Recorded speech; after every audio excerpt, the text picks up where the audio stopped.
Hello दोस्तों, नमस्कार। MCC classes में साथियों आपका बहुत बहुत स्वागत है। और आज हम देखने वाले हैं दोस्तों, जैसा कि डिस्क्रिप्शन में लिंक दे रखा है आपको परीक्षा ऐप का। यहाँ पे आप कोड यूज़ कर सकते हैं दोस्तों, MCC50। अब ये कोड क्यों यूज़ करना है, किस लिए करना है दोस्तों, तो आप किसी भी की तैयारी कर रहे हैं, चाहे आप MP कांस्टेबल की कर रहे हैं, NTPC, रेलवे या किसी भी चीज़ की आप तैयारी कर रहे हैं, MP PSC की तैयारी कर रहे हैं, इसकी अगर टेस्ट सीरीज ज्वाइन करना चाहते हैं दोस्तों आप, है ना, तो प्रत्येक दिन आप टेस्ट सीरीज लगाना चाहते हैं या एक दिन छोड़ के, जैसे भी आप लगाना चाहें दोस्तों, तो डिस्क्रिप्शन में लिंक दे रखा है।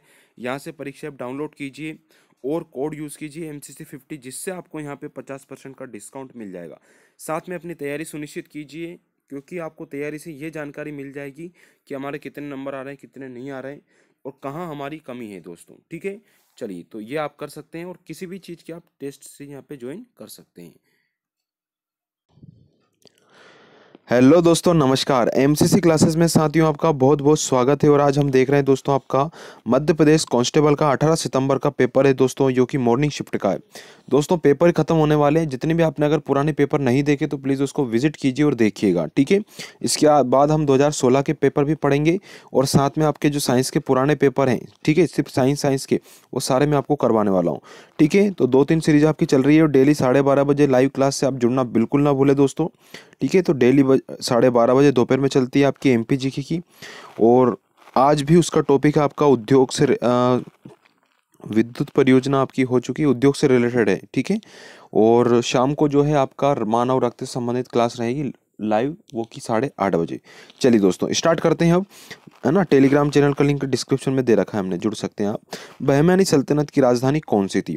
तो दोस्तों बहमानी सल्तनत की जो राजधानी थी वो थी हमारी गुलबर्गा। क्या थी दोस्तों? गुलबर्गा। अब ये क्या है ना दोस्तों, एक नाम से और जानी जाती है, जिसको बोलते हैं बीदर नाम से। ठीक है, बीदर। तो गुलबर्ग ओब्लिक बीदा, ये आपको याद रखना है। तो बहमानी सल्तनत की जो राजधानी थी गुलबर्गा या बिदर थी दोस्तों। ठीक है, एक आता है दोस्तों, कई बार बीजापुर का क्वेश्चन भी आ जाता है, बीजापुर किसकी राजधानी थी? तो ये आदिल शाही वंश जो था ना, उनकी राजधानी थी दोस्तों। तो आदिल शाही वंश की जो राजधानी थी हमारी, वो थी बीजापुर। ठीक है, तो ये दोनों आपको अच्छे से याद रखना है। ठीक है, हाँ, गुलबर्गा दोस्तों ये आपकी हसन गंगू, ठीक है, हसन गंगू जी ने इसकी स्थापना की थी, ये आपको यहाँ पे याद रखना है। चलिए दोस्तों आगे बढ़ते हैं। अगला क्वेश्चन आता है हमारा, वीडियो अच्छा लग रहा है तो लाइक और शेयर जरूर कीजिएगा। क्वेश्चन है, सरस्वती और खान किसकी सहायक नदियां हैं? तो दो नदियां हैं दोस्तों, एक सरस्वती नदी, दूसरी खान नदी, है ना। खान नदी को कान नदी के नाम से भी हम जानते हैं। तो ये दोनों नदियां किसकी सहायक नदियां हैं दोस्तों? तो ये हमारी शिप्रा नदी की सहायक नदियां हैं। ठीक है, तो ये आपको यहाँ पे याद होना चाहिए। ठीक है, अब शिप्रा नदी याद ही होगा आपको, इंदौर के पास से निकली दोस्तों, काकरी बल्ली से।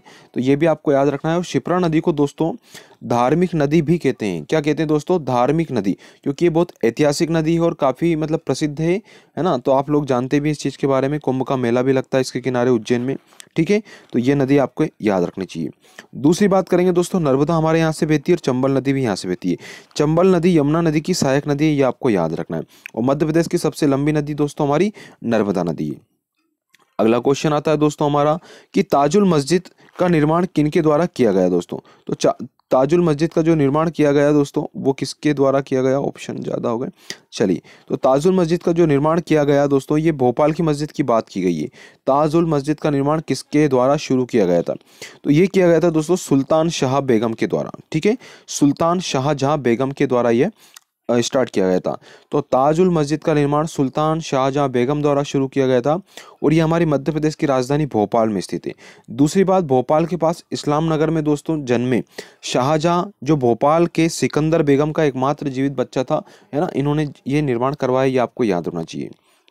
ठीक है, और ये बाबर वाला सिस्टम आपका दूसरा है। ठीक, चलिए आगे हम बढ़ते हैं दोस्तों। नेक्स्ट क्वेश्चन आता है हमारा, कि रामकृष्ण मिशन की स्थापना किसने की? तो दोस्तों रामकृष्ण जो मिशन की स्थापना की हमारे, किसने की? ये हमारे स्वामी विवेकानंद जी ने की दोस्तों, ये आपको याद होना चाहिए। ठीक है, और स्वामी विवेकानंद का जो जन्म दिवस है 12 जनवरी होता है, जिसको हम राष्ट्रीय युवा दिवस के रूप में भी मनाते हैं दोस्तों। ठीक है, चलिए दोस्तों आगे बढ़ते हैं। अब इसमें क्या होता है ना दोस्तों, कि स्वामी विवेकानंद जी के गुरु थे दोस्तों रामकृष्ण जी। ठीक है, रामकृष्ण परमहंस। तो ये इनकी स्थापना की गई। दूसरा, इसका जो मुख्यालय रामकृष्ण मिशन का है ना, यहाँ पे है आपका कोलकाता। कोलकाता के निकट है दोस्तों बेलूर, ये आपको याद रखना है, परीक्षा में पूछा गया क्वेश्चन है। बेलूर में की गई। और रामकृष्ण मिशन दूसरों की सेवा और परोपकार है ना, करने के लिए बनाया गया है दोस्तों। ये आपको यहाँ पे याद होना चाहिए। अगला क्वेश्चन है जो मेक्स और ये रीजनिंग के आपको बीच में क्वेश्चन दिखते हैं दोस्तों, इनको आप सोल्व कीजिएगा, क्योंकि इसका जो पीडीएफ है आपकी टेलीग्राम चैनल में डेली एक वीडियो आपका शेयर कर दिया जाता है, पीडीएफ, ठीक है। चलिए अगला क्वेश्चन है, भारत में पर्यावरण सुरक्षा अधिनियम किस वर्ष में पारित हुआ? तो भारत में पर्यावरण सुरक्षा अधिनियम किस वर्ष पारित किया गया दोस्तों? तो ये भी आपको याद होना चाहिए किस वर्ष पारित किया गया। अगर आपको याद है तो आंसर लगाते जाइए, ठीक है। तो अपना आंसर हो जाएगा 1986। तो भारत में पर्यावरण सुरक्षा अधिनियम 1986 में पारित हुआ था दोस्तों, है ना। तो पर्यावरण रक्षा या अधिनियम एक व्यापक विधान है, ठीक है। तो इसकी बाकी रूपरेखा वगैरह केंद्र सरकार के अंदर आती है, तो ये भी आपको याद होना चाहिए। अगला क्वेश्चन है हमारा, रामेश्वरम में 27 जुलाई 2017 को किसके स्मारक का नरेंद्र मोदी ने उद्घाटन किया दोस्तों? तो नरेंद्र मोदी ने रामेश्वर की बात करी, रामेश्वरम में 27 जुलाई 2017 को किसके स्मारक का उद्घाटन किया दोस्तों? तो ये हमारे पूर्व राष्ट्रपति एपीजे अब्दुल कलाम, है ना, इनका किया गया। और दोस्तों साथ में ये मतलब इनको मिसाइल मैन के नाम से भी जानते हैं दोस्तों, ठीक है। आइकन व्यक्ति, आइकन है अपने, यूं मानिए दोस्तों, क्योंकि बहुत अच्छा वर्क इन्होंने किया है अपने भारत देश के लिए। तो हम बात करते हैं जो आपके ये राष्ट्रपति होते हैं दोस्तों, राष्ट्रपति को जो शपथ दिलाते हैं वो चीफ जस्टिस दिलाते हैं, सुप्रीम कोर्ट के मुख्य न्यायाधीश दिलाते हैं, ये आपको याद होना चाहिए। और राष्ट्रपति अगर पद त्यागता है या पद छोड़ता है तो वो उपराष्ट्रपति को इसका देगा भी, है ना, प्रस्ताव। और दूसरे ये बात करेंगे, हमारे एपीजे अब्दुल कलाम जो थे 11वें नंबर के थे, है ना। इनका कार्यकाल 2002 से लेकर 2007 तक रहा है। और कम से कम 35 वर्ष की आयु होनी चाहिए आपकी राष्ट्रपति बनने के लिए दोस्तों, ठीक है। तो ये भी आपको यहाँ पे याद होना चाहिए, ठीक है दोस्तों। अगला है, भारत में सुपर कंप्यूटर का विकास करने वाला प्रथम संगठन कौन सा था? तो भारत में सुपर कंप्यूटर का विकास करने वाला प्रथम संगठन था दोस्तों हमारा सीडेक। तो ये भी आपको यहाँ पे याद होना चाहिए दोस्तों, ठीक है। और अब सीडेक के बारे में बात की जाए तो दोस्तों इसके बारे में, अब भारत का सुपर कंप्यूटर है और ये स्वदेश विकसित है, ये भी आपको याद होना चाहिए, ठीक है। और इसकी एक श्रृंखला चल रही है, मतलब, ठीक है, कंप्यूटर में, जो परम नाम से चलती है। अगला क्वेश्चन है, भारत में निम्नलिखित में से कौन सा राज्य प्रातः में सर्वप्रथम सूर्य की किरणों को प्राप्त करता है? तो भारत का कौन सा राज्य है जहाँ पे सबसे पहले सूर्य उगता हुआ दिखाई देता है? तो ये हमारा अरुणाचल प्रदेश है, क्योंकि सबसे पूर्वी हमारा है। कौन से नंबर का दोस्तों? सबसे पूर्वी है। यहाँ पे आपका सबसे पूर्वी आपका अरुणाचल प्रदेश है, जिसकी राजधानी ईटानगर है। तो दोस्तों अरुणाचल प्रदेश को उगते सूर्य का पर्वत भी कहते हैं, ये एक नाम याद रखना। अरुणाचल प्रदेश को उगते सूर्य का पर्वत कहते हैं। त्रिपुरा की हम बात करें दोस्तों, त्रिपुरा जानते हो आप कहाँ पड़ता है? 3 ओर से बांग्लादेश ने घेर रखा है। सिक्किम है दोस्तों हमारा ऊपर की साइड है दोस्तों, ठीक है। चलो, पवन कुमार चामलिंग जी यहाँ के सीएम थे, जो कि भारत देश में सबसे अधिक समय तक मुख्यमंत्री रहे दोस्तों किसी भी राज्य के। और मेघालय में दोस्तों आप जानते हो गारो, खासी और जयंतिया नाम की पहाड़ियां भी और जनजाति भी रहती है। अगला क्वेश्चन है, नए जीएसटी अधिनियम के अनुसार अधिकतम स्लैब कब है, क्या है दोस्तों? तो आप जानते हो अधिकतम स्लैब हमारा 28% है दोस्तों। कितना है? 28% का नया स्लैब है, ठीक है, गुड्स एंड सर्विस टैक्स। चलिए अगला क्वेश्चन आता है हमारा, देखते हैं कि भारतीय वायुसेना के सुखोई 30 लड़ाकू विमानों को मूलतः कितने रूपांकित और विकसित किया है दोस्तों? तो ये किया हमारे रूस ने। किसने किया दोस्तों? रूस ने। हम जानते हैं रूस की राजधानी मॉस्को है, जापान की राजधानी टोक्यो है, चीन की राजधानी बीजिंग है और फ्रांस की राजधानी पेरिस है। तो ये आपको याद करना है दोस्तों, है ना। जो एसआई वाले खासकर वो विद्यार्थी तो इन राजधानियों को कर ही लेना। रानी दुर्गावती इस प्रदेश से संबंधित है। तो रानी दुर्गावती किससे रिलेटेड है दोस्तों? तो हम जानते हैं रानी दुर्गावती हमारे जबलपुर से रिलेटेड है। कहाँ से रिलेटेड है दोस्तों? जबलपुर से रिलेटेड है। तो ये भी आपको यहाँ पे याद होना चाहिए, ठीक है। चलिए, और चलिए आगे हम बात करते हैं। जबलपुर संभाग में वैसे 8 जिले आते हैं आपके। नेक्स्ट क्वेश्चन आता है, पार्वती बाल, है ना, पार्वती बाल, भिखारी ठाकुर और पूनाराम निषाद है। क्या है दोस्तों? ये तीनों के तीनों क्या रहे? लोक संगीतकार। कौन रहे दोस्तों? लोक संगीतकार हैं, ये आपको याद रखना है, ठीक है। चलिए अगला क्वेश्चन की हम बात करते हैं। नेक्स्ट क्वेश्चन आता है दोस्तों आप लोगों के लिए। चलिए क्वेश्चन है हमारा कि 2011 की जनगणना के अनुसार भारत में सर्वाधिक घनी आबादी वाला राज्य कौन सा है? ये भारत स्तर का पूछा गया कि सबसे ज़्यादा जो घनी आबादी है वो कहाँ है दोस्तों? आपको पता होगा, ये हमारा बिहार राज्य में है, ठीक है। बिहार की राजधानी पटना है, ये भी आपको याद रखना है। दिल्ली हमारी राष्ट्रीय राजधानी है आपकी। सिक्किम की राजधानी क्या है दोस्तों? बताइए जल्दी से कमेंट करके। और पुडुचेरी की हम बात करें तो दोस्तों हमारा केंद्र शासित प्रदेश हो गया है, ठीक है। चलिए अगला क्वेश्चन आता है, भारत रत्न पुरस्कार पहली बार किस सन में प्रदान किया गया था? तो भारत रत्न की स्थापना कब की गई है? पुरस्कार सबसे पहले कब दिया गया था? तो ये दिया गया था 1954 में दोस्तों। कब दिया गया मेरे प्यारे दोस्तों? 1954 में। दोस्तों वीडियो अच्छा लग रहा है तो प्लीज़ इसको थोड़ा शेयर कर दीजिएगा। अगला क्वेश्चन है, राजा भोज देश राजवंश का हिस्सा थे। तो राजा भोज का जो वंश था कौन सा था दोस्तों? तो परमार वंश के थे। किस वंश के थे दोस्तों? परमार, है ना, गड़बड़ छपा यहाँ पे। परमार वंश के ये शासक थे, आपको याद होना चाहिए, है ना। धारा नगरी और यानी कि धार और भोजताल यानी कि भोपाल, दोनों इनकी राजधानी रही है ना। यहाँ से संबंधित है। भारत के राष्ट्रपति को कम से कम कितनी आयु होनी चाहिए? यह भी हमने क्वेश्चन डिस्कशन भी किया दोस्तों। तो कितनी होनी चाहिए? 35 वर्ष मिनिमम। तो राष्ट्रपति भारत गणराज्य के कार्यपालक अध्यक्ष भी होते हैं, ये भी आपको याद रखना है। पहसारी बांध कहाँ पे स्थित है? तो जो पहसारी बांध है दोस्तों ये हमारा ग्वालियर में है। तो पहसारी बांध कहाँ हो गया दोस्तों? हमारा ग्वालियर। और ये मोवर नदी पे बना है दोस्तों। किस नदी पे बना है? मोवर नदी पे बना है। तो ये भी आपको यहाँ पे याद रखना है दोस्तों, ठीक है। आसपास के खेतों की सिंचाई के लिए यह इसमें से बहुत सारी योजना मतलब चल रही। छोटा सा है आपका।